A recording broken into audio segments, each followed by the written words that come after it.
I'd like to introduce Freda from England, who takes LDN for ME. Thank you for joining me today. Hello, Freda. Thanks for calling. Could you What tell can me... I tell you about my complex clinical history? Okay. Would you like to tell your story? Yes, you mentioned I have or had ME. This was diagnosed about 25 years ago when I went down with so-called glandular fever and mononucleosis. They didn't find the cause of it, except I had apparently 2 unknown viruses in my blood. And I was okay for a couple of weeks and returned to work. I was a full-time academic, and then I became ill again, and this pattern went on for about 6 months when I had to give up work, and by then I was pretty crippled.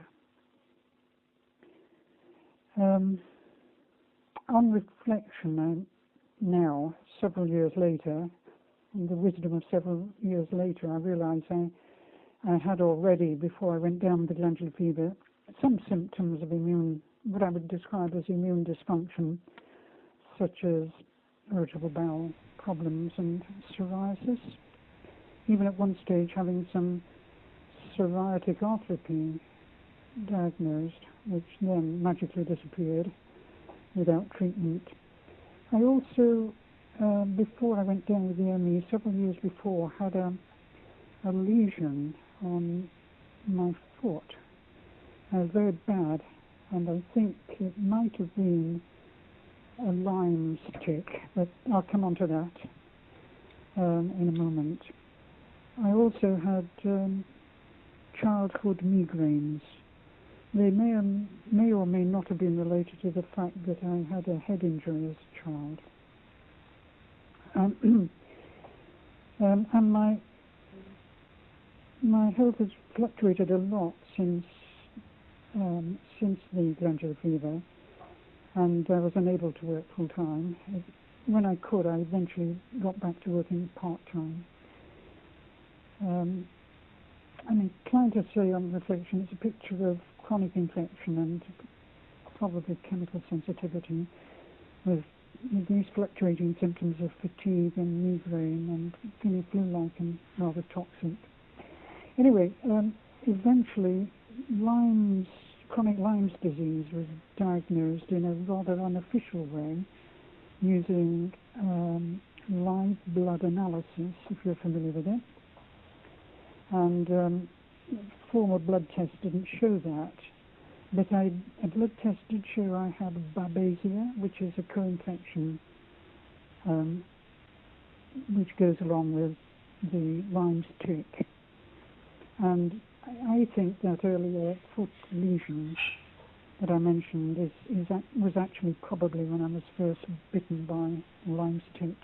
I used to be a sportswoman, and I did a lot of mountaineering, for example, in places like Scotland. And in those days, you walked in the heather in your shorts. Nobody seemed to be particularly interested in warning us about Lyme's, but now people are much more conscious of it, thank goodness. At the time that the doctor diagnosed the Lyme's using this live blood analysis, he also suspected chlamydia pneumoniae, which was showing on the live blood analysis.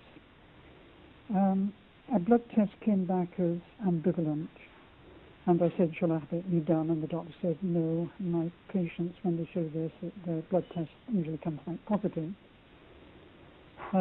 Very recently, I've had this now officially confirmed by blood tests that I have chronic chlamydia pneumoniae.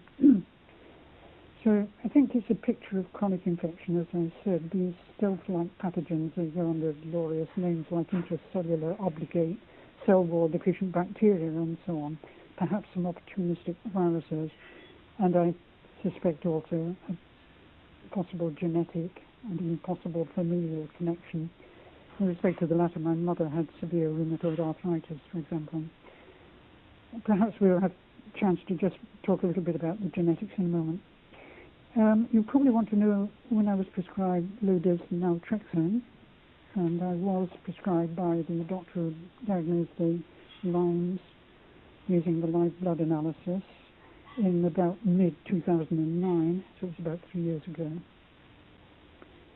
And I took the low-dose naltrexone, working up to the target of 4.5 milliliters for about 1.5 to 2 years, as part of a combined treatment using different antibiotics and so on.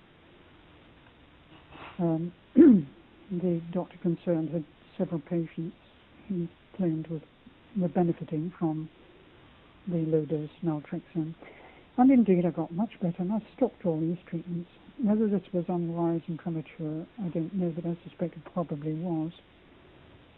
How much of this combined treatment was due to the low-dose naltrexone, it's impossible for me to say, except that my sleep certainly improved, and I think that could have been down to, particularly to the naltrexone.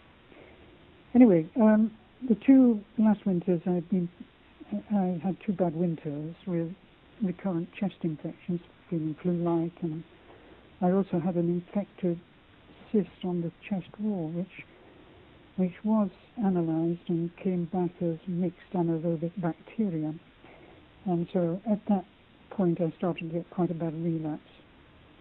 And so I resumed low-dose naltrexone on a low dose, and I want to eventually be able to reach the target of 4.5 milliliters. So just to summarize, I suspect it's rather like epigenetics, this new field that everybody's talking about. I suspect there are these environmental factors such as these stealth pathogens and probably chemicals.